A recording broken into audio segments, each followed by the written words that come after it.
Hello everyone, আমি আপনাদের কৃষ্ণা আর আপনারা দেখছেন কৃষ্ণা দৈনন্দিন অ্যান্ড বিয়ন্ড। আগের ব্লগে আপনাদের বলেছিলাম বাড়ি যাওয়ার সময় আমি 3টে ব্যালকনির যা যা গাছ থাকে আমার সব একটা ব্যালকনিতে রেখে যাই, যাতে বিশুদার গাছে জল দিতে সুবিধা হয়। আর এই দেখুন, আজকের সকালটা খুব সুন্দর। এই জায়গাটায় দেখে মনে হচ্ছে যেন আমরা মেঘের উপর ভাসছি।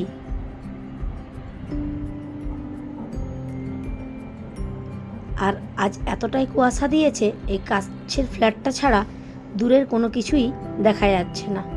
আর ওই দেখুন দূরের যে ফ্ল্যাটটা, ওর শুধু মাথাটুকুই দেখা যাচ্ছে। ওটা একটা 14 তলার ফ্ল্যাট, কিন্তু এখান থেকে কিছুই বোঝা যাচ্ছে না। আজ অত্রিও চলে আসছে কলকাতা থেকে। বিকেলে ভাবছি একটু ওর বাড়িতে যাব। শুধু ইস মিষ্টি দেখো, শুধু বাবা রে, এগুলো কি শুধু মিষ্টি দেখো। ও বাবা, এ পুরো কলকাতা উঠিয়ে নিয়ে চলে এসেছে। এত কি, আমি ভাবছি এত এনেছে কি করে। বিকেলে একটু গিয়েছিলাম অত্রির বাড়ি। ও বললাম না কলকাতা থেকে ফিরেছে, আর সবার জন্য এত মিষ্টি নিয়ে এসছে। এই মিষ্টিগুলো 8টা না 9টা ভাগ হবে। তো যাই হোক, এখন আমরা এসে গিয়েছি এই জায়গাটা। এই জায়গাটা অনেকের হয়তো চেনা। এটা হচ্ছে ভারতীয় মলের রাস্তা, মানে ভারতীয় মল যেতে যে রাস্তাটা পড়ে ওইখানটা। যখন আমরা বাইকে বা কারে যেতাম, এই রাস্তাটা দিয়ে হেঁটে যেতে খুব ইচ্ছে করতো। আজ সেই আশাটা পূর্ণ হয়ে, তো আজকে আমরা ছেলে মেয়ে আর সুব্রতর পাসপোর্ট সাইজের ছবি লাগতো, সেই জন্য এসেছিলাম ক্যাব বুক করে ফ্ল্যাট থেকে। আর ঘর থেকে বাইক বা কার কিছুই নিয়ে আসিনি। আজ বললাম চলো, আমি ওই রাস্তাটাই হেঁটে হেঁটে আজ ভারতীয় মলে যাব। আর এই মলের রাস্তাতেই পড়ে একটা স্টুডিও, সেখানে 3 জনের পাসপোর্ট ছবি তোলা হলো। তারপর ওখান থেকে আমরা হেঁটে হেঁটে এখন ভারতীয় মলে যাচ্ছি। আর ডান দিকে একটা টপ দেখেছেন, কি সাংঘাতিক, মানে কতটা বড়। প্রথমে ওটাই নজরে এলো, আমাকে সুব্রত দেখালো, দেখো কি বিশাল টব, তা সে এরকম গাছ। আর এখন আমরা চলে এসেছি ওই ভারতীয় মলের এন্ট্রি গেটের কাছাকাছি। আর এই জায়গাটাতেই যতবার আসি না কেন, প্রত্যেকবারই দেখি এই ডান দিকের ফ্লি মার্কেটগুলো। আজকে আমরা এসেছি মলটাতে শুধু ঘোরার জন্য। ভাই বোন বাড়িতে বোর হয়ে যাচ্ছিল, আর বাড়ি মানে মেদিনীপুর থেকে ফিরে আসার পর ওদের একটু মন খারাপ ছিল, তাই ভাবলাম আজকে ওদেরকে একটু এখানে নিয়ে আসি। কেনাকাটা তেমন কিছু করার নেই, শুধু একটু ঘুরবো, টুকটাক দেখবো, তারপর ভাবছি এখানে ডিনারটা সেরে বাড়ি যাব।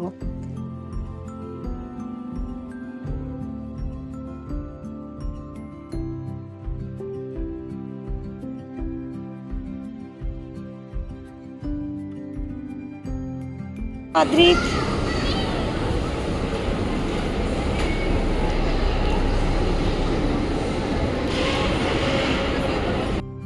এইখানটাতে এসে দেখলাম রঙ্গোলির মনে হচ্ছে কম্পিটিশন চলছে। কি সুন্দর বানিয়েছে দেখুন, কৃষ্ণটা রঙ্গোলি দিয়েছে, তার সাথে ফুল দিয়ে একটু ডেকোরেশন করেছে।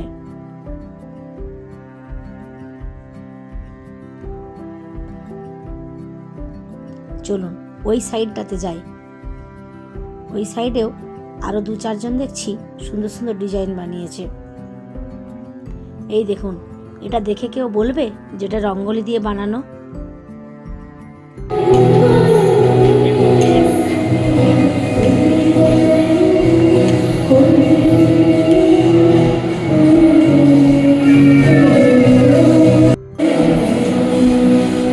কি সুন্দর ডলগুলো।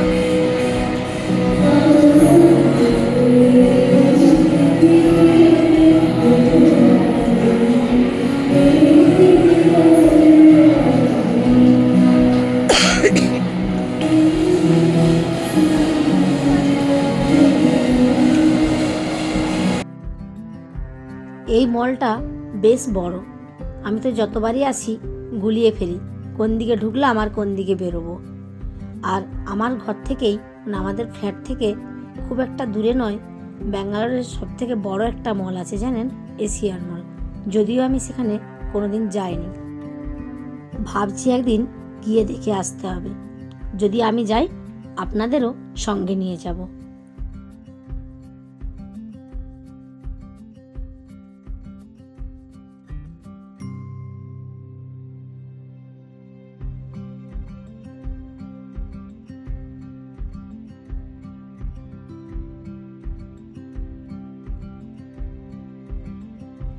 আর এই বাদিকটাতে দেখুন কি সুন্দর কতগুলো ঘুড়ি আর হান্ডি রাখা আছে।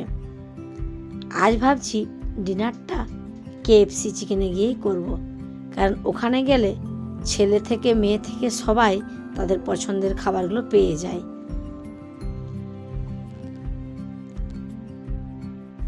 আমরা ঘুরতে ঘুরতে এখন টপ ফ্লোরে চলে এসেছি। আর এইখানেই একটা ম্যাপে দেখলাম যে KFC চিকেনটা আছে একদম গ্রাউন্ড ফ্লোরে। ফের আবার উপর থেকে নিচে নেমে এলাম। আর এই জায়গাটায় দেখুন, এইগুলো না সব অরিজিনাল ফুল, কি সুন্দর লাগছে দেখতে। দেখে মনে হচ্ছে সবগুলোকে নিয়ে বাড়ি চলে যাই। আর ফুলের কালারগুলো খুব মিষ্টি। আর এই দোকানটার পাশেই ছিল KFC চিকেনের দোকানটা।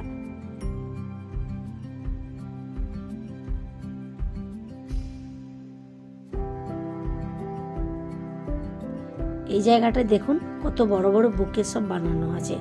আর ওই দেখুন ওই পাশটাতে আছে KFC চিকেন।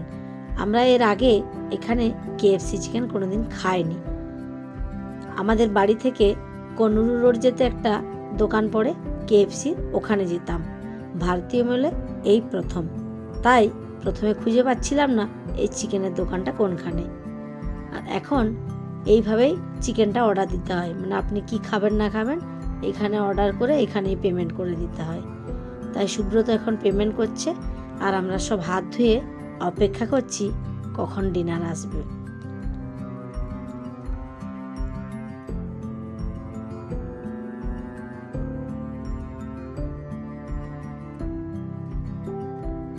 কি বলছে অদ্ভুত, কি বলছে? হ্যাঁ, তুমি তো হ্যান্ড ওয়াশ করোনি। চলো হ্যান্ড ওয়াশ করে আসি। হ্যাঁ,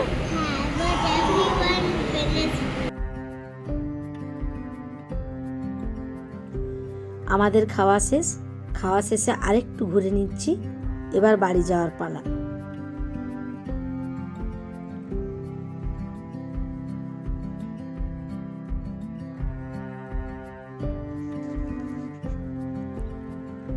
আর এই দেখুন এখন ঘুরতে ঘুরতে আমরা এসেছি বারবিকিউ নেশনের কাছাকাছি। আর কদিন পরেই দুপুরের লাঞ্চে বারবিকিউ নেশনে আসবো, কারণ বাড়ি যাওয়ার আগে মৌসুমি আর শেখরদার যে অ্যানিভার্সারিতে আমরা গিয়েছিলাম, তখন অনেকেই অনেক বন্ধু ছিল না, বাড়ি গিয়েছিল।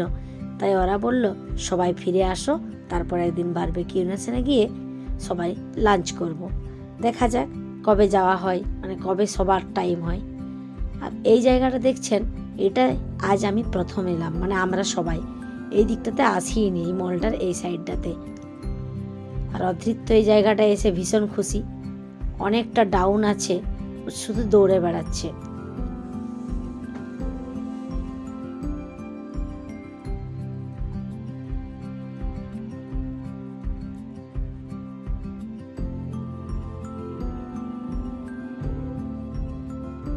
রাত্রি এখন প্রায় ধরুন 10টা। এবার এখান থেকে আবার ক্যাব অটো যা পাবো ধরে নিয়েই বাড়ি যাব, কারণ রাত পেরোলে কাল থেকে আবার সোমবার, আবার সেই স্কুল, ডেলি রুটিন। তাই আজ আর বেশি দেরি করলাম না, আমরা খাওয়া দাওয়া করেই মল থেকে বেরিয়ে পড়লাম। আর বেরিয়ে গিয়েই এই রাস্তাটা গিয়ে দেখি এই জায়গাটাতে লেখা আছে, দেখুন একটা বড় করে লেখা ভারতীয় মল বলে, যেটা এর আগে আমরা এতবার এসেছি কখনো দেখিনি। আর এই জায়গাটা খুব ডাউন আছে, ছেলে খুব আনন্দ করে দৌড়ে বেড়াচ্ছে। আর এই ফুলগুলো দেখছেন, এই ফুলগুলো মানেই প্রায় বসন্ত এসে গেল। পুরো ব্যাঙ্গালোরে এই ফুলগুলো ভরে থাকে আর দেখতে এতটাই ভালো লাগে। আমাদের ফ্ল্যাটেও লাগানো আছে, নেক্সট ইয়ার হয়তো ফুল ফুটবে। আর এর সাথে সাথেই আজকে আমি আমার ব্লগটা এখানেই শেষ করছি। আজকের ব্লগটা আপনাদের কেমন লাগলো একটু কমেন্ট করে জানাবেন। আর যদি ভালো লেগে থাকে একটা লাইক করে দেবেন, আর বন্ধুদের সাথে একটু শেয়ার করে দেবেন। আর পরের ব্লগ আসা পর্যন্ত সকলেই খুব ভালো থাকবেন, সুস্থ থাকবেন। আজ তাহলে আসি, দেখা হচ্ছে পরের ব্লগে।